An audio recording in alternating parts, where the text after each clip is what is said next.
मैं हूं सुबिन और आप देख रहे हैं इंग्लिश बाय शिव सर। तो ग्रामर के जो पोर्शन है वो चल रहा है आपको पता है। और बेसिकली जो सेंटेंस के काइंड्स थे, पार्ट थे, ये सभी चीज़ें हमने करा है। मतलब almost we have done about the sentence, kinds of sentence and the parts of sentence, subject, predicate and subject parts and the parts of predicate, we all have done actually, हम सभी कर चुके हैं। तो आई थिंक सेंटेंस जो basic चीज़ें थी हमने तो कर चुका है। तो मुझे लगता है कि अब मैं आपको tense, is it looking sir? या तो ये आपका जो है टेंस हो गया। फिर उसके बाद हम आपका narration, voice, parts of speech, जो मेजर टॉपिक्स हैं आपके वो हम लेके चलते हैं। उसके बाद जो छोटी छोटी चीज़ें आएंगी वो हम आपको कवर करा देंगे। तो ये हम चलते हैं। आज स्टार्ट करने वाले हैं। This is the first day of I am going to teach you tense. हम आज आपको पहला दिन है जो आपको टेंस बताने जाने हैं। तो टेंस में कई बच्चे बड़ा कंफ्यूज होते हैं, ट्रांसलेशन करने में उनको प्रॉब्लम होती है, वो ट्रांसलेट नहीं कर पाते हैं। तो मुझे लगता है कि जो जितने स्टूडेंट्स या जितने भी दोस्त हमारे ये देखेंगे वो उनका डाउट तो क्लियर ही हो जाएगा कि कैसे हमें ट्रांसलेट करना होता है। और मुझे लगता है कि इंग्लिश को पढ़ के समझने के लिए ट्रांसलेशन बड़ा ज़रूरी होता है कि टेंस आपको आइडिया होना चाहिए कि टेंस एक्चुअली होता क्या, इसमें कैसे चीज़ें होती हैं, अगर ये है तो क्या समझ में आएगा। तो ये बेसिक इसकी जानकारी आप हमारे पास होनी चाहिए। तो दिस पॉइंट ऑफ व्यू, इस वजह से हम चलते हैं। आप टेंस स्टार्ट करेंगे, उसके बाद टेंस फिर नरेशन से जो मेजर टॉपिक्स हैं हम उसको चलाएंगे, धीरे धीरे चलता रहेगा। तो आज हम टेंस को स्टार्ट करने वाले हैं। आई होप आपको अच्छे से समझ में भी आएगा। अगर कोई प्रॉब्लम होती है तो आप कमेंट जरूर करिए कि सर ये पोर्शन नहीं समझ में आया था। तो टेंस के ही नेक्स्ट वाले पार्ट में हम आपको क्लियर करा देंगे, ऐसे नहीं, वो जितने भी डाउट्स होंगे आई क्लियर, ठीक है, वो बाद में हम क्लियर कराते रहेंगे। तो ये चीज़ें आप जरूर करें। अगर कोई भी प्रॉब्लम आती है, मैं फिर से बता दूं, the grammar portion are the same. जितने भी ग्रामर के पोर्शन है वो सेम है, चाहे वो क्लास 9th का हो चाहे 10th का हो। देयर नथिंग मोर डिफरेंट, बहुत ज़्यादा दिक्कत नहीं है, बहुत ज़्यादा फर्क नहीं है। तो चलिए आज हम टेंस स्टार्ट करते हैं। Basically you know that there are 3 types of tense. Tense के 3 टाइप्स होते हैं। तो चलिए आज हम उसको एक थीम की तरह देख लेते हैं। आज का जो थीम है वो टेंस ही रहेगा, और about the tense, types of tense क्या क्या होता है, तो वो चीज़ें आज हम आपको बताएंगे। तो चलिए टुडे आज हम टेंस स्टार्ट ही कर देते हैं। उसके बाद ये पोर्शन खत्म होगा तो फिर हम वॉइस या फिर नरेशन सोचेंगे। But let it be finished first of all, पहले इसको ख़त्म होने दीजिए, उसके बाद हम विचार करेंगे। तो ये आज टेंस आप समझ लीजिए, ये 3 टाइप्स के होते हैं। Basically I think everyone knows about the tense. There are 3 types. तो पहला जो होता है आपका, कुछ भी कह लीजिए, हम आपको कह लेते हैं प्रेजेंट है, और दूसरा आपका होता है पास्ट, और तीसरा आपका हो गया फ्यूचर। तो देखिए, मुझे लगता है कि सभी स्टूडेंट एक बार पढ़ चुके हैं, और जितने लगभग लोग पढ़ चुके होते हैं, बट उनको ढेर सारा कंफ्यूजन होता है। आई होप कि लगभग जितने भी स्टूडेंट्स ग्रामर पढ़ते हैं वो टेंस को उनको पता होता है टेंस, लेकिन वो कंफ्यूज रह जाते हैं। तो मुझे लगता है कि अगर ये वीडियो मेरा ये क्लास अगर आप अटेंड करते हैं तो टेंस की तो दिक्कत खत्म ही हो जाएगी। जितने भी डाउट्स होंगे आपको, they are going to be so clear, वो बहुत ही अच्छे से क्लियर हो जाएंगे। तो आपको पता है इनके भी पार्ट्स होते हैं। वो होता है, एक होता है आपका इंडेफिनिट होता है पहला।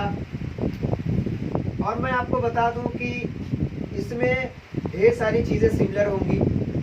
जैसे ये जो मैं आपको बता रहा हूँ कंटिन्यूअस टेंस, तो ये आपका समझिए इंडेफिनिट, कंटिन्यूअस, परफेक्ट, उसके बाद आपका परफेक्ट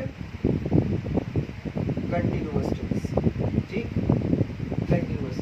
तो यही सेम चीज़ यहाँ पर भी है, यहाँ पर भी है, बट उनका जो सर नेम है कह सकते हैं आप, जो प्रीफिक्स हो जाता है, ये पहले आके लग जाता है, इसी को हम कहने लगेंगे present indefinite tense, present continuous tense, present perfect and present perfect continuous tense. Same यहाँ भी हो जाता है कि जब हम यहाँ लगा देते हैं, ये आपका इंडेफिनिट हो गया, इंडेफिनिट, फिर यहाँ पर भी आपका कंटिन्यूअस टेंस।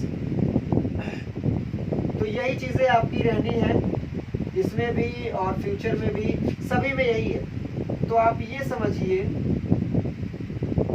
ठीक है, यहाँ पे आप समझ लीजिए कि यही होगा, फ्यूचर इंडेफिनिट हो जाएगा आपका, उसके बाद फ्यूचर कंटिन्यूअस टेंस, फिर आपका परफेक्ट कंटिन्यूअस टेंस। दोस्तों अगर ये present indefinite, continuous, perfect and perfect continuous and same thing are the here also in past indefinite, present past indefinite, past continuous, past perfect continuous, future में भी वही indefinite, continuous, perfect and perfect continuous. तो एक चीज तो idea आपको लग ही गया होगा कि अगर सोचिए, आप कॉमन सेंस लगाइए, अगर एक बार नोटिस करें कि अगर इंडेफिनिट यहाँ भी है, पास्ट में भी है, प्रेजेंट में भी है, फ्यूचर में है, तो इसके जो कुछ स्ट्रक्चर्स होंगे, जो कुछ रूल्स होंगे वो तो सेम होंगे।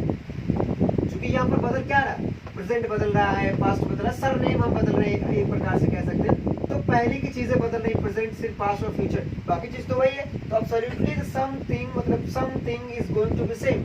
कुछ चीजें ऐसे भी होंगी जो इसमें सेम होगा, उसमें सेम होगा। अब वही चीज यहाँ भी आएगी कि अगर कंटिन्यूअस टेंस है तो यहाँ भी वही कंटिन्यूअस, वहीं भी, यहाँ भी, तो मतलब हर जगह है। तो आइडिया तो होना चाहिए कि अगर यहाँ पर ये प्रेजेंट का कंटिन्यूअस टेंस है, ये पास्ट का कंटिन्यूअस टेंस है, ये फ्यूचर का, बस इतना ही फर्क है। तो जाहिर सी बात है कुछ चीजें सिमिलर भी होंगी, परफेक्ट है सब यहाँ पर, तो ये चीजें हैं, तो जाहिर सी बात है सिमिलरिटीज होंगी। तो आगे मैं आपको चलते ये बताता हूँ कि क्या क्या सिमिलरिटीज आएंगी और क्या क्या वेरिएशंस हैं, क्या क्या डिफरेंसेस हैं, वो सभी चीजें हम आज आपको बताएंगे कि प्रेजेंट इंडेफिनिट में क्या प्रॉब्लम हो जाती है, जो इसमें ये नहीं कहलाता है तो इंडेफिनिटली, तो क्या क्या चीजें होनी है, क्या क्या नहीं है।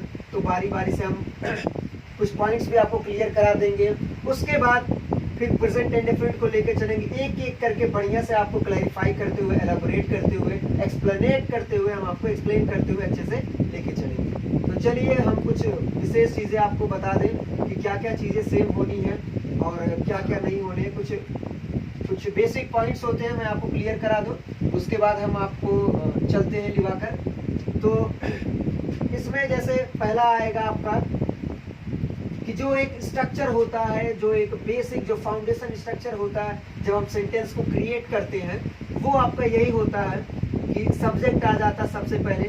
ये this is the short form of the subject, ये पहले हमने आपको बता रखा है। सब्जेक्ट आ जाता है, helping verb, main verb plus object. ठीक, ये है जो है कि एकदम बेसिक स्ट्रक्चर आपका है कि सब्जेक्ट लिखते हैं, हेल्पिंग वर्ब लिखते हैं, मेन वर्ब लिखते हैं, ऑब्जेक्ट लिखते हैं। कई बार जो होता है, जो हेल्पिंग वर्ब होता है वो हेल्पिंग वर्ब की तरह नहीं, बल्कि यस या सेकंड फॉर्म होता है, तो वो मेन वर्ब में अप्लाई होता है। बाकी चीजें तो हेल्पिंग वर्ब यहाँ तो आना ही है। ठीक है, तो ये क्लियर। अब समझिए, अगर ये बेसिक चीजें हैं, यही स्ट्रक्चर आपका होना है, तो जब इसको अब ये आपका देखिए 6 टाइप्स के आपको सेंटेंस मिलेंगे। ऐसे जैसे मैं आपको क्लियर करा दूं क्या क्या है। पहले आपका सब्जेक्ट होगा, ये आपका अल्फाबेटिक कह सकते हैं, alphabetic subject, helping verb, main verb, object. तो फिर उसके बाद जो स्ट्रक्चर बनता है, जैसे कह दिया गया कि इसको नेगेटिव बनाइए, तो फिर क्या होगा, हमने आपको बता रखा है कि ये आप कर दे, एमवी हो गया आपका, फिर ऑब्जेक्ट हो गया। तो एब्सोल्युटली आपका जो सेंटेंस होता है वो नॉट में नेगेटिव में बदल जाता है। फिर अगला जो स्ट्रक्चर हो जाता है आपका, ये हो गया। फिर आ जाता है आपका हेल्पिंग वर्ब से क्वेश्चन वर्ड वाला। अब जब क्वेश्चन वर्ड वाला 2 टाइप्स के होते हैं, आपको पता है।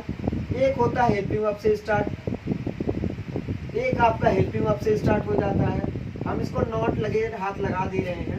फिर आपका आ जाता है मेन वर्ब, फिर आपका object, there after we will put question mark.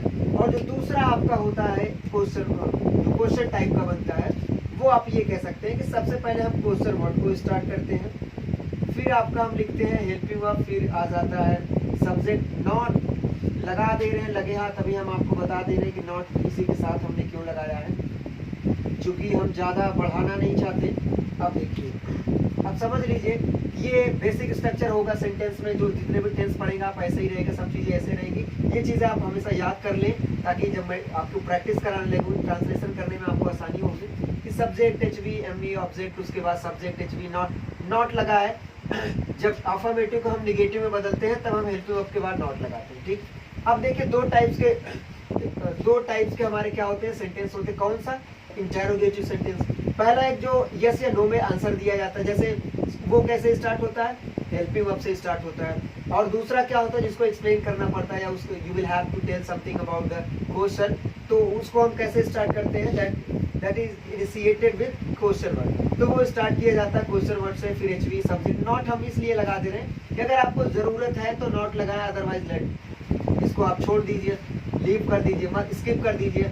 अगर हिंदी के सेंटेंस ट्रांसलेशन करने के लिए दिया गया है, अगर आपको उसमें नेगेटिव है, वो सेंटेंस नेगेटिव है और क्वेश्चन वर्ड वाला भी है, यानी कि इंटेरोगेटिव और नेगेटिव दोनों है, तो बेसिकली आप नॉट यूज करें। अगर नहीं है तो इसको ऐसे रहने देते हैं, ये बड़ा ना हो इसलिए हमने लगे हाथ लगा दिया था। ठीक है, तो ये चीजें आपकी हो गई। तो ये अगर आप समझिए, इससे पता क्या हो रहा कि कोई भी सेंटेंस अगर अफर्मेटिव है नेगेटिव बनाने के लिए, हम एचवी के साथ, हेल्पिंग वर्ब के साथ नॉट लगा दें तो वो नेगेटिव हो जाता है। और दूसरा क्या है कि चाहे ये वाला क्वेश्चन या ये वाला क्वेश्चन वाला हो, यानी कि ये इंटेरोगेटिव सेंटेंस हो या ये वाला इंटेरोगेटिव सेंटेंस हो, अगर उसको हमको नेगेटिव में बदलना है तो सब्जेक्ट के बाद यहाँ भी है, यहाँ भी है। तो इससे क्लियर हो जाता है कि अगर ऐसी चीजें हैं तो समझ लीजिए कि क्वेश्चन वर्ड वाला अगर है, इंटेरोगेटिव सेंटेंस है, उसको नेगेटिव बनाना है तो अब सब्जेक्ट के बाद नॉट रखेंगे, that is going to be absolutely right. ये पॉइंट्स हो गए। अब देखिए अगला पॉइंट मैं आपको बता दूं, ये तो रहे आपके स्ट्रक्चर, बेसिक स्ट्रक्चर्स रहे। अगला पॉइंट ये है कि अगर वो सेंटेंस कंटिन्यूअस टेंस में, समझने की कोशिश करें,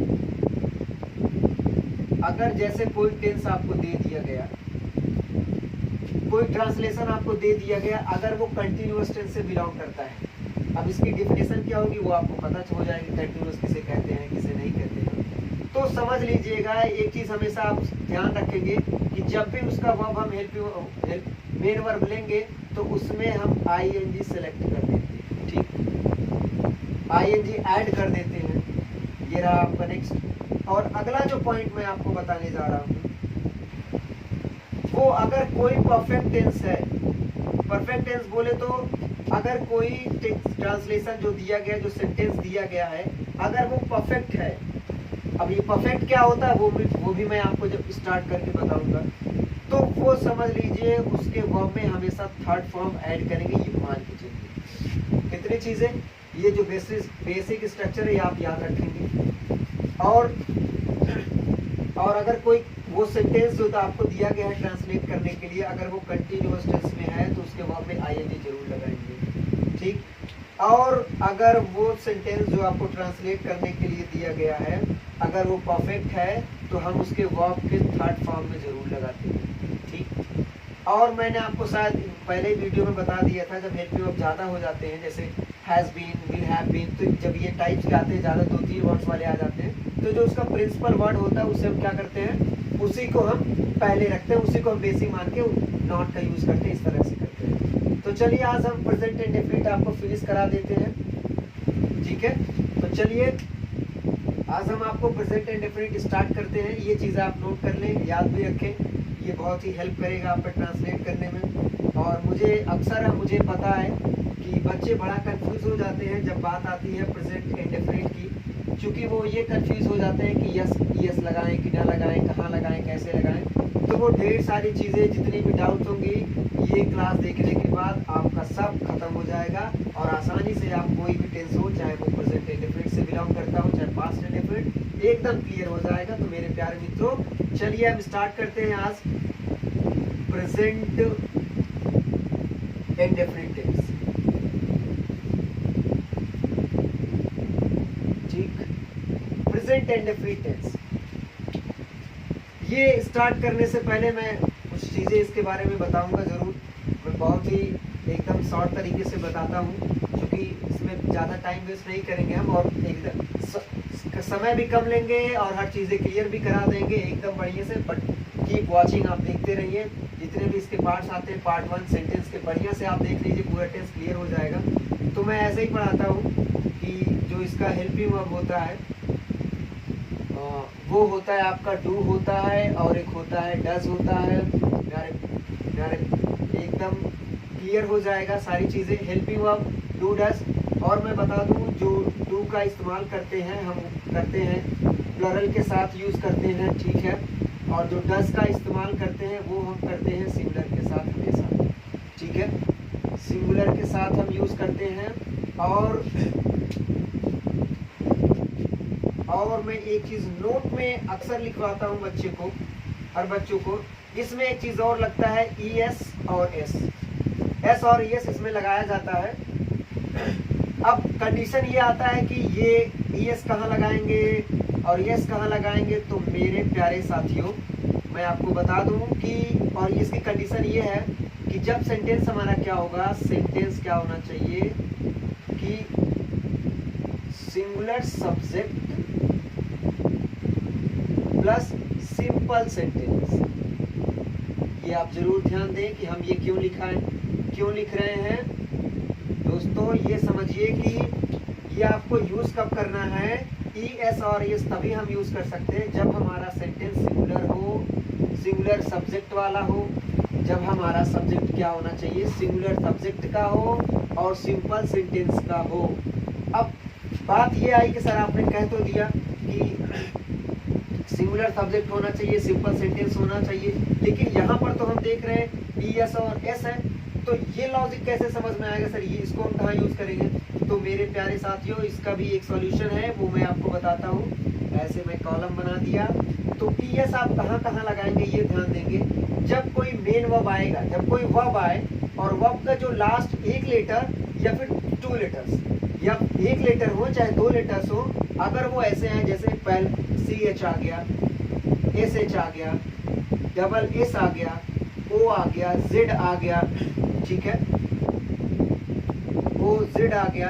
अगर ऐसी चीजें आती हैं, अगर लास्ट के वर्ब का अगर हमने कोई वर्ब लिख दिया जैसे टीच, ठीक, टीच एक वर्ब है, आपको पता होना चाहिए verb is an action verb. ये वर्ब है तो अब समझिए इसका जो लास्ट का लेटर है वो इससे मिल रहा है। एब्सोल्युटली यहाँ पर CH है, यहाँ पर भी CH है। तो उस कंडीशन में जब हमारा सब्जेक्ट सिंगुलर होगा और सेंटेंस सिंपल होगा तो हम क्या ऐड करेंगे, ES ऐड करेंगे, टीचेस हो जाएगा। ऐसे ही अगर कुछ और आया जैसे पास आ गया, यहाँ पर डबल S है, तो आप समझिए कि डबल S आ रहा तो हम क्या ऐड करेंगे, ES करेंगे। ऐसे ही O आ गया, जैसे गो आ गया तो फिर हम क्या करेंगे, ES जोड़ देते, गोस बन जाता है। Z आगे जैसे ग्रेस हो जाता है आपका, सॉरी ग्रेस होता है तो हम क्या कर देते, E तो पहले से लगा होता तो हम S लगा देते, ES हो जाता है आपका। तो इस कंडीशन में हम क्या करते हैं, CH SS double SO Z ये अगर आता है तो हम क्या करते हैं, ये जरूर लगाते हैं, ठीक है। तो ये आपको क्लियर हो जाना चाहिए कि हम ये कब लगाएंगे। तो आपको ये कंफर्म हो गया, आई होप कि आपको समझ में आ गया। और इसे कब लगाएंगे, जब ऐसी कंडीशन नहीं आती है तो हम सबके साथ ये S लगा देते हैं, ठीक है। ये चीजें क्लियर हो गई। अब इसका जो और जो पॉइंट्स ये हैं वो ये है कि अब बात आती है, सर आपने बोल दिया कि प्रेजेंट इंडेफिनिट टेंस। अब बात ये है, सर आपने बता तो दिया इसका हेल्पिंग वर्ब टू है, वो प्लरल के साथ लगता है, एक और डज है वो सिंगुलर के साथ लगता है। फिर नोट्स में भी आपने बता दिया कि ES और ES के साथ लगेगा, बाकी के साथ जो वर्ब्स आएंगे वो S लगेगा। और इसकी भी कंडीशन आपने बता दी कि सिंगुलर सब्जेक्ट आएगा तभी यूज करेंगे, सिंगुलर सब्जेक्ट भी होना चाहिए, सेंटेंस भी सिंपल होना चाहिए, तब हम ये यूज करते हैं। तो मेरे प्यारे साथियों ये अब बात ये आती है कि सर हम इसको पहचानेंगे कैसे, हम इसको कैसे पहचानेंगे कि सर ये प्रेजेंट इंडेफिनिट टेंस है, ये प्रेजेंट इंडेफिनिट टेंस है। तो समझ लीजिए मैं आपको कंफर्म करा दूं कि पहली चीज तो ये प्रेजेंट का मतलब अगर लास्ट का प्रेजेंट में जो चीज बिलोंग होती है, जैसे अगर हम मान लेते हैं जो सेंटेंस आपको हिंदी में दिया गया और उसमें है आ जाता है, दिख नहीं होगा, अगर प्रेजेंट में है आता है जैसे ऐसे है ये आ गया तो समझिए वो प्रेजेंट में हो ही जाता है। तो इसका मतलब ये है कि पहली चीज ये बात हमेशा करता है यूनिवर्सल ट्रूथ के बारे में, रोज के बारे में स्टेटमेंट बनाता है। जो यूनिवर्सल फैक्ट्स होते हैं, जो ट्रूथ होते हैं, उन सभी को हम किस में लिखते हैं, प्रेजेंट इंडेफिनिट के अंतर्गत आता है। जैसे सूरज पूरब की ओर से निकलता है तो सूरज कभी पश्चिम से नहीं निकल सकता, ये यूनिवर्सल ट्रूथ है, तो वो प्रेजेंट इंडेफिनिट में यूज करते हैं। जितने जो आप जो करेंटली में बात करते हैं, प्रेजेंट टाइम में जो आप बात करते हैं किसी से ऐसे डायरेक्टली, वो भी इंडेफिनिट में अक्सर में बोला जाता है। और मैं आपके कन्वीनियंस के लिए मैं आपको बता दूं, सबसे ज़्यादा आपको यही आगे से बोला जाता है ना कि ता है, ती है, ठीक, ते हैं, ऐसे ही आता है, ठीक है, ऐसे ही आपको आएगा। ये स्टेटमेंट बनाता है करेंट का। यूनिवर्सल फैक्ट्स इसी के अंतर्गत आते हैं। जो भी चीज़ें हम आपस में बात करते हैं तुरंत की, वो भी चीज़ें होती हैं, और आप अक्सर देखेंगे जो कमेंटेटरी होती है वो भी इंडेफिनिट में ही की जाती है। तो ये रहा आपका बेसिक पॉइंट, और स्ट्रक्चर हमने आपको बता ही दिया है। तो एक स्ट्रक्चर को लेकर हम आपको बता दें कि इंडेफिनिट को पहचानने का सबसे बढ़िया तरीका आप कह सकते हैं ता है, ती है, ते है, यही सब चीज़ें लास्ट में आएंगी। वो कैसे, जैसे गार्डनर को क्या बोलते हैं, माली, माली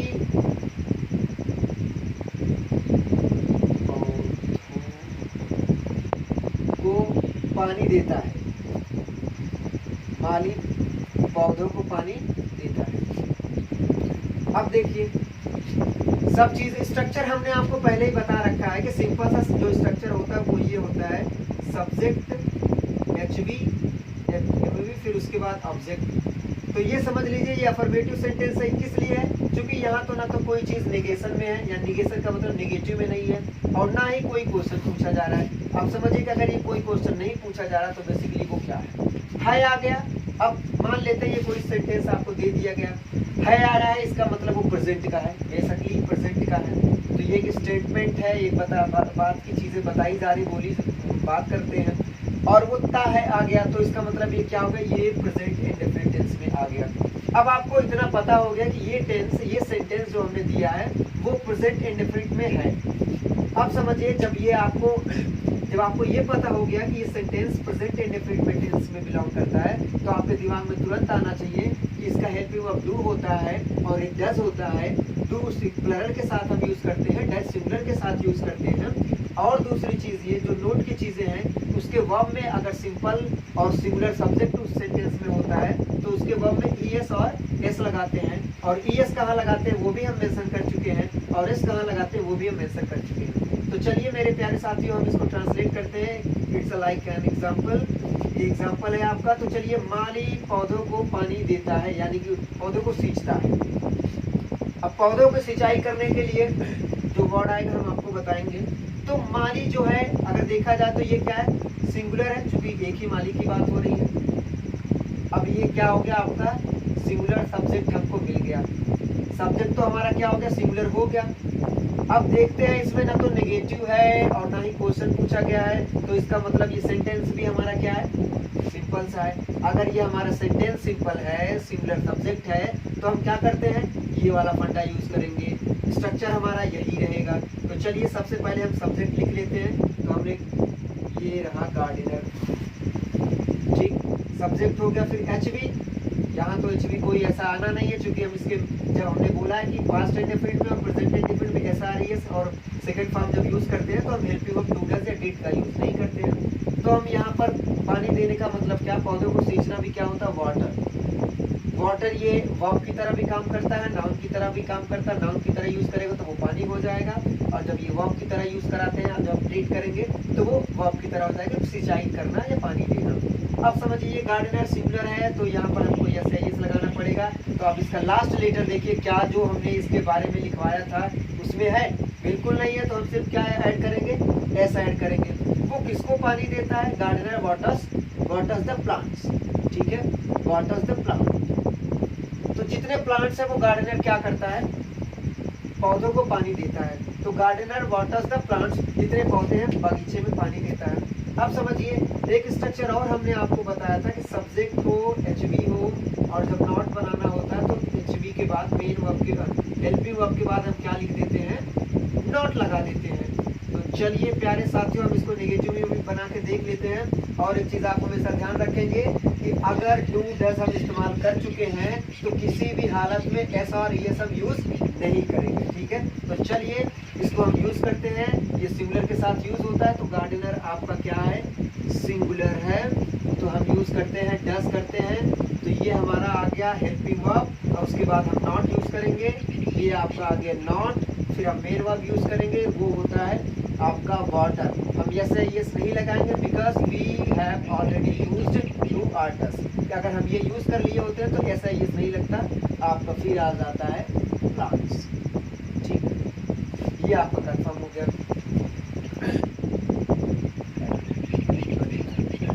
तो ये आपका गार्डनर, वाटर्स, ये चीजें क्लियर हो गई।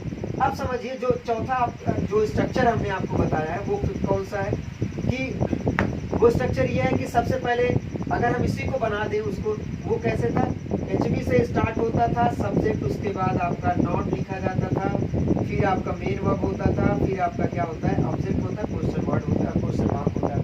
तब समझिए कि इसको अगर हमको ऐसे बनाना हो कि माली पौधों को पानी देता है, ये हमने दे दिया, माली पौधों को पानी नहीं देता है, ये वाला हो गया। अब अगर हम ये कहें कि क्या माली पौधों को पानी देता है, क्या माली, अब देखिए पहले क्या आ गया, तो जब इस तरीके का कोई सेंटेंस क्रिएट होता है, अगर यहाँ पर इस तरीके का कोई सेंटेंस क्रिएट होता है, ये क्या माली पौधों को पानी देता है, ये पूछा जा रहा है। आप यस या नो में जवाब दे सकते हैं। जब ऐसा कोई हो तो वो हमेशा क्या होता है, एक हेल्पिंग वर्ब से हम स्टार्ट करते हैं। हेल्पिंग वर्ब से स्टार्ट करने का मतलब ये, और आप अक्सर देखेंगे जब इस तरीके का कोई क्वेश्चन वर्ड बनता है, कोई क्वेश्चन वाला सेंटेंस बनता है, तो हमेशा क्या पहले ही आता है। तब हम क्या करते हैं, HV लिखेंगे। HV हमारा क्या है, ये सिंपल सिंगुलर है, बिल्कुल है, तो हम क्या करेंगे, डज लगाएंगे, आपका हो गया डज। फिर हमारा क्या आता है, सब्जेक्ट तो यही है गार्डनर, सब्जेक्ट तो हमारा क्या है, गार्डनर है। फिर नॉट, क्या इसमें नॉट है, नहीं है, अगर बात आएगी नॉट का तो हम लगा देंगे, does gardener waters the plant, water the plant. क्योंकि हम यस नहीं लगा सकते, डज हमने यूज करा है। तो अगर हम ये कह दें कि क्या माली पौधों को पानी नहीं देता है, तो हम क्या करेंगे, चाहे कोई सा भी इंटेरोगेटिव सेंटेंस हो, हम बीच में नॉट लगा देंगे। ठीक है, नॉट लगा देते हैं, तो ये आपका क्या बन गया, क्वेश्चन मार्क यहाँ आप लगा दिए करिए, पूरा मत करिए। Does gardener not water the plant, ये हो गया।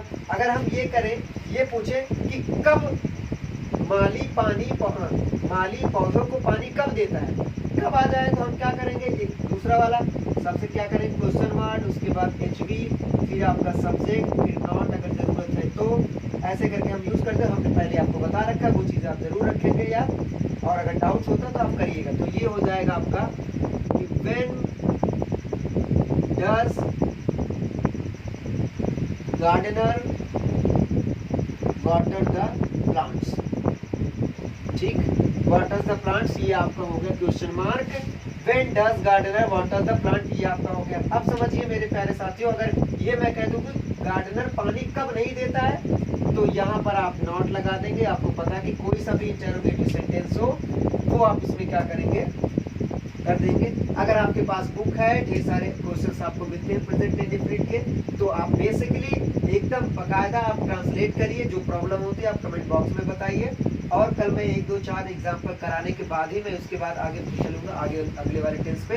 तो अगर आपको ये वीडियो पसंद आता तो आप जरूर लाइक करें, अपने दोस्तों को शेयर करें, क्योंकि लॉकडाउन में बहुत ही प्रॉब्लम है। तो ऑनलाइन ही क्लास का जरिया है, कोई आपके दोस्त हो, रिलेटिव्स हो, छोटे भाई बहन हो, जो हो, ठीक है। तो थैंक यू सो मच।